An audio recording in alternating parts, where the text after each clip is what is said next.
There is a battle that most people never speak about. It leaves no scars, makes no sound, and yet it quietly steals years from countless lives. It is the desperate need to be understood. The need to justify every decision. To explain every silence. To defend every choice. To convince others that your heart is good, your intentions are honest, and your path is worthy. At first, it seems harmless. You tell yourself you're simply clearing up a misunderstanding. But over time, you begin living for other people's approval instead of your own peace. Every criticism becomes a burden. Every false judgment becomes a fight. Every opinion becomes something you feel responsible for changing. And before you realize it, you are no longer protecting your soul. You are protecting your image. Long ago, tucked between the quiet mountains of Japan, there was a small village where an elderly woman named Kyoko lived alone in a humble wooden home, surrounded by apple trees and wildflowers. People traveled from neighboring villages just to meet her. Not because she claimed to possess great wisdom, but because she carried a rare kind of peace.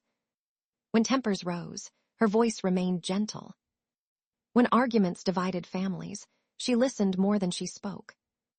When blame filled the air, she searched not for the guilty, but for understanding.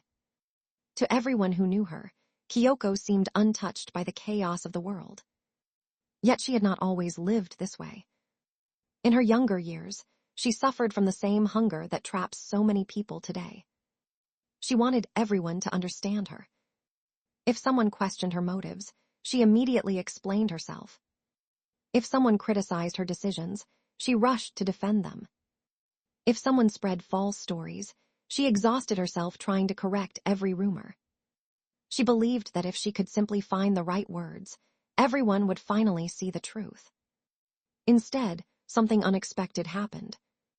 The harder she fought to control other people's opinions, the less control she had over her own heart. Every conversation became another trial. Every misunderstanding stole another piece of her peace. One crisp autumn morning, a young merchant named Jiro arrived in the village. He was intelligent, successful, and admired wherever he traveled. Yet beneath his confidence lived a quiet pride. He believed respect had to be earned by proving yourself stronger, smarter, and more capable than everyone around you. When he heard villagers praising Kyoko's wisdom, he laughed. Wisdom should never be accepted without being challenged, he said. Curious, he walked to her garden. Kyoko was carefully trimming old branches from an aging apple tree. The morning sun filtered through the leaves as birds sang overhead. Are you Kyoko? He asked. She looked up with a warm smile. I am. I've heard people call you the wisest person in this valley. They are kind. Jiro folded his arms. Or perhaps they simply don't know you well enough. Kyoko quietly returned to her work. He frowned. I'm saying your reputation may be undeserved. She gently placed her shears beside the basket. And what makes you believe that? Jiro stepped closer. Perhaps you remain silent because you have nothing meaningful to say. The garden fell completely still. Even the wind seemed to pause. Jiro waited. He expected anger. He expected excuses. He expected a speech defending her reputation.